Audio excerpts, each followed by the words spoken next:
The Toronto Raptors squeeze out a win against the Milwaukee Bucks, 111-105 in Milwaukee. So I think you guys all know what that means. I'm going to have to, you know what it is.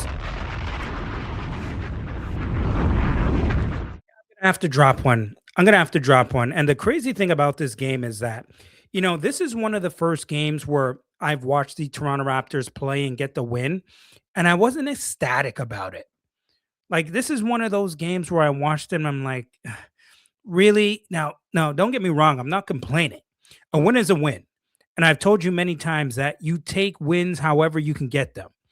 But damn it, I thought the Raptors could have done better out there tonight. But it is what it is. You get the win, like I mentioned, 111, 105. Let's go through this a little bit and try to figure out just exactly what happened in this game. So, first and foremost, no Jakob Poeltl in this game. You heard me correctly. No Jakob Poeltl in this game. Back injury management. He sat this one out, and Mamu got the start. Also, no RJ Barrett. Agbaji got the start again, which we've seen over the last few games. And to start this game, everything looked pretty damn good in the beginning because the Raptors went on a 9-2 run to start this bad boy, and things were looking quite good. The Raptors were pushing the basketball and offensive transition offense, and things were clicking. They were making shots, getting some easy baskets. Quick timeout from Milwaukee because, things were going sour for them early. But Brandon Ingram was getting some shots up and getting them up early. And he was on fire early in this one. He played 35 minutes in this game. And overall, even throughout the game, he was really steady. Kept the Raptors in with his shooting, 29 points, 9 of 18 from the field, 4 of 6 from three-point range, 7 of 8 from the free throw line, 8 rebounds, 2 assists, and 2 steals in this game. But early on, some of the things that I realized that when it comes to Brandon Ingram is, damn it, the turnovers. Some of the turnovers that he has are really, really hard to watch, and there are some pretty bad turnovers in regards to his ball handling and his passing. This is completely BS. This is shame. Shame for the referees, shame for the league to allow this. And it annoys the hell out of me sometimes when it comes to Brandon Ingram, because sometimes it's about watching that Raptors offense, right? They tend to go into the give it to Brandon Ingram and let everybody stand around and watch offense. And that is definitely not what you want to see from the Toronto Raptor offense. You know that the offense has to be set up quickly, and we will talk about him in a second. But there has to be a better job of setting the Raptors up in a half-court offense and run their sets through without there being 6 seconds on the shot clock. Things have to get into motion faster if you are the Raptors. And in my notes, defensive lapses. And I know you all are out there watching the games too.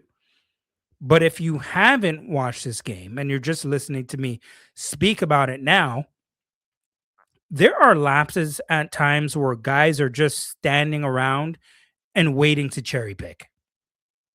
Just waiting to cherry pick. Which means there's a loose ball or something and the Raptors are on defense.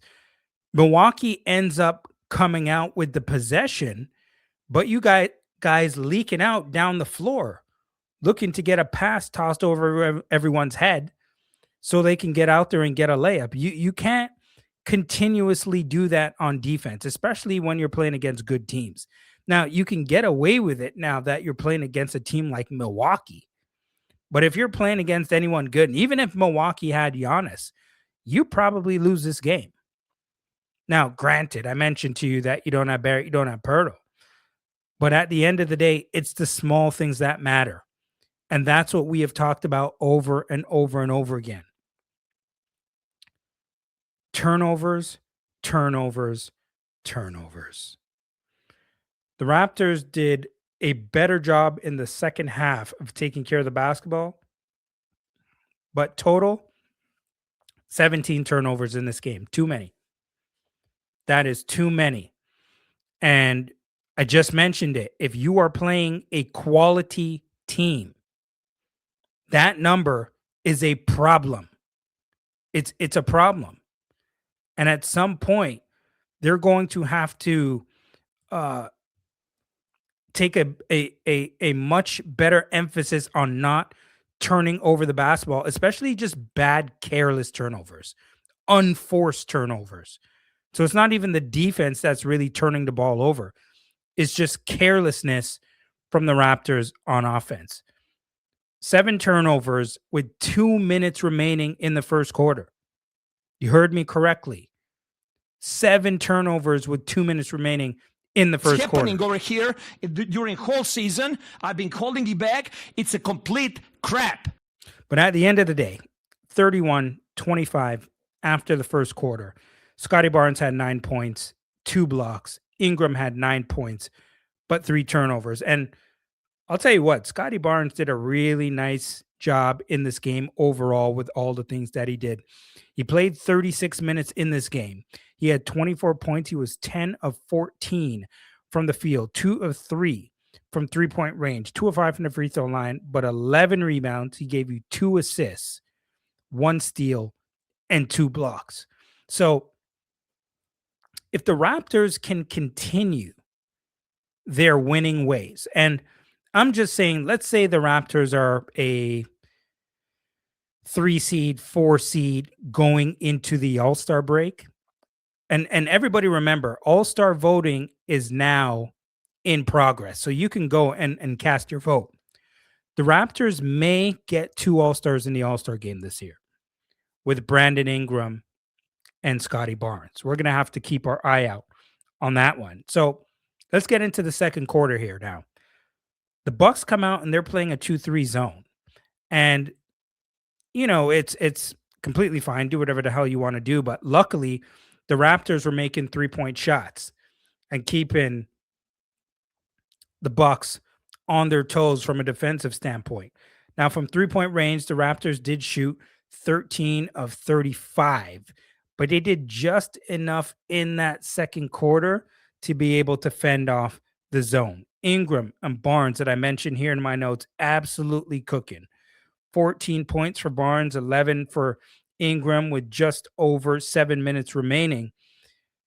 And one thing that I realized, and we've all discussed this before, at least I have, and you guys have heard me talk about this, and you guys can let me know in the comments in regards to Raptors and their free throw shooting. With 6:56 remaining in that second quarter, the Raptors shot 0 free throws in this game. 0. Like, they have to, it's tough because, you know, it all depends on your offensive game plan, but at some point, you can't just rely on jump shooting.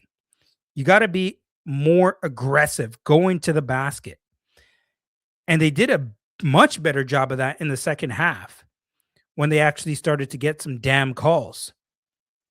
Mamu, you know what? We're going to drop one for him then. Mamu was one of your heroes tonight. I told you, no Pirtle, so he was entered into that starting lineup in the space for Pirtle, but he played 36 minutes in this game. He had 18 points. He was 8 of 12 from the field, 2 of 6 from three-point range. He had 7 rebounds, 2 assists, and a steal in this game. And he did a little bit of everything. Will get to the basket, can make threes. You know, he is just the good basketball IQ player. He just understands the game and what to do. And a lot of the time when he plays, he just makes better decisions far more than he makes bad decisions. It's just the easiest way to put it. I always feel safe when he's in the game and he has the ball with whatever decision offensively that he's about to make.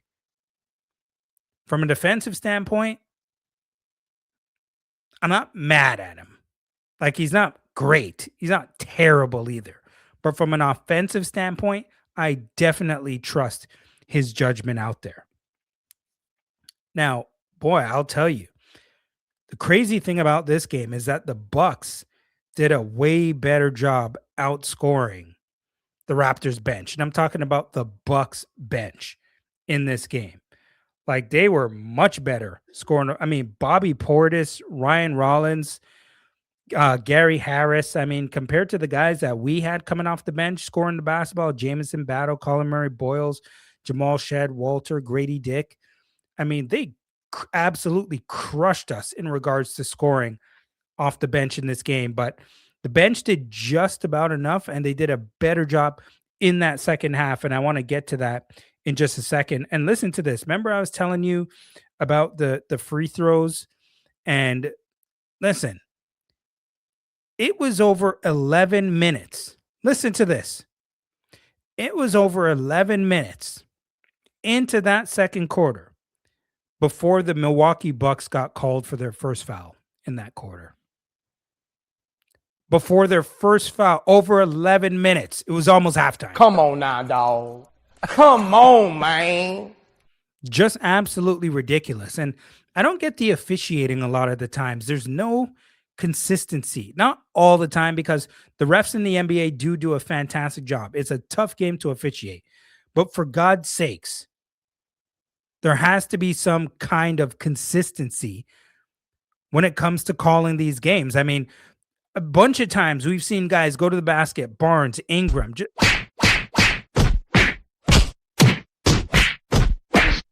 That was the defense. That was the defense. Yes, listen. This is that was Ingram. That's what Ingram was getting going to the damn basket.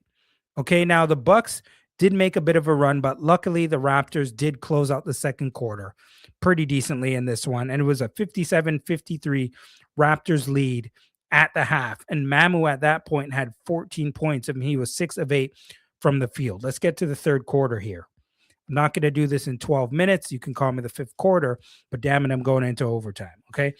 Raptors, like I mentioned, much more aggressive going to the basket in the third quarter, which is exactly what they need.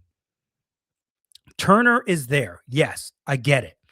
But if he's not there, what are you going to stop driving to the basket and keep putting up jump shots? You have guys who can get to the rim. Look at your horses. Look at your horses. You got to push that damn ball in transition. Okay? Points in the paint. Raptors 44, Bucks 28. What were they not understanding about that? And remember how we always talk about fast break, fast break, fast break. The Raptors were plus 15. It was 19-4 in fast break points for the Raptors in this game.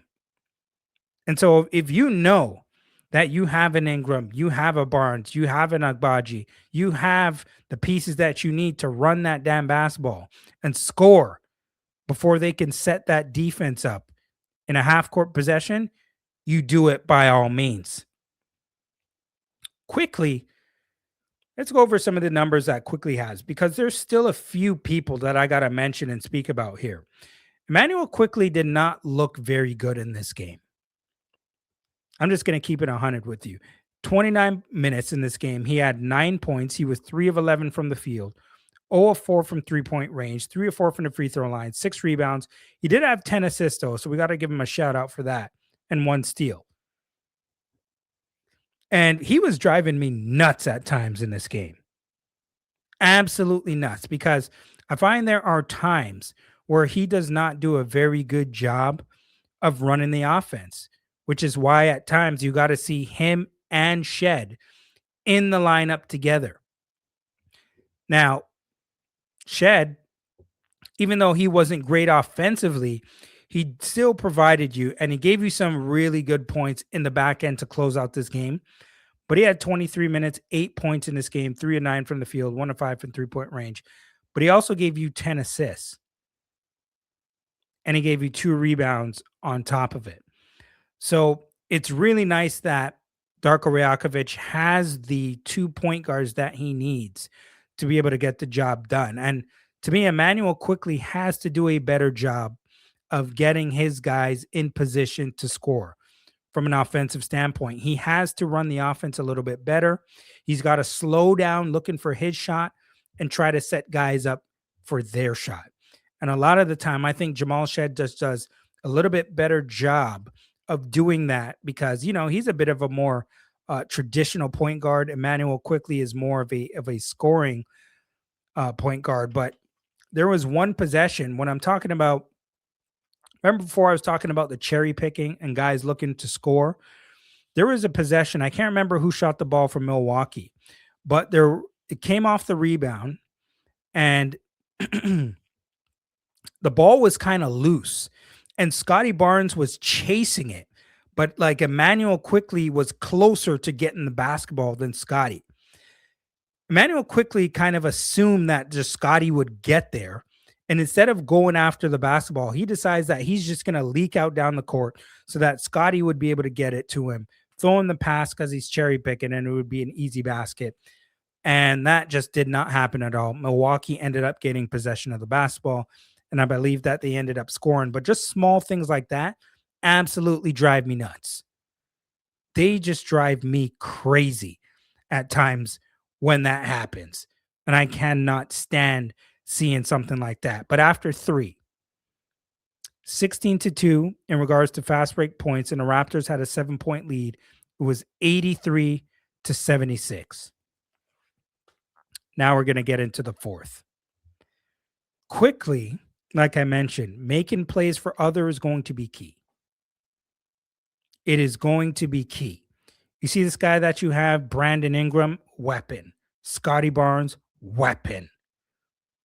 You should always be looking to those two guys first. And guess what? The Milwaukee Bucks, they threw that double team at Brandon Ingram early in this game. You got to pass out of it, find the open man, move the ball, rotate it, and try to get some open shots here. Now, there are a couple guys that I do have to mention that off the bench I thought did a pretty decent job tonight. Grady Dick was one of them. Okay, now I know he didn't do a great job defensively, I will admit, but he made a couple big threes in this game right when the Raptors needed them. He had 18 minutes in this game. He had 6 points. He was 2 of 5 from the field, 2 of 4 from 3-point range. Gave you one rebound, 1 assist. And the other guy that I want to mention in this, who I thought had a pretty nice game, was Collin Murray-Boyles. He played 17 minutes in this game. He had 4 points. He was 2 of 3 from the field. He gave you 4 rebounds. He gave you a steal as well. But when it comes to Collin Murray-Boyles, what he did won't show up on the stat sheet in this one. And I thought he had good minutes because of good defense and his effort level. His effort level was up there. And defensively, because he's so strong and knows how to move his feet, knows how to challenge shots at the rim. Remember, we don't need Collin Murray-Boyles to be the end-all, be-all of anything. He can go out there and give 5 or 6 fouls every night if he has to. They better be good and not cheap fouls. Collin Murray-Boyles, I want to see him be more aggressive offensively, especially when the defense is lacking on him, because sometimes you see him at 3-point range. He has the ball. And we know he's not really a good shooter, but he is capable of making a 3-point shot. His shot is not terrible. What I'm saying is I don't want to see him be scared to take it. Like, there are times where he's at the 3-point line and his man is like sagged off of him into the paint almost. We want to see you take that 3-point shot. Make yourself a threat.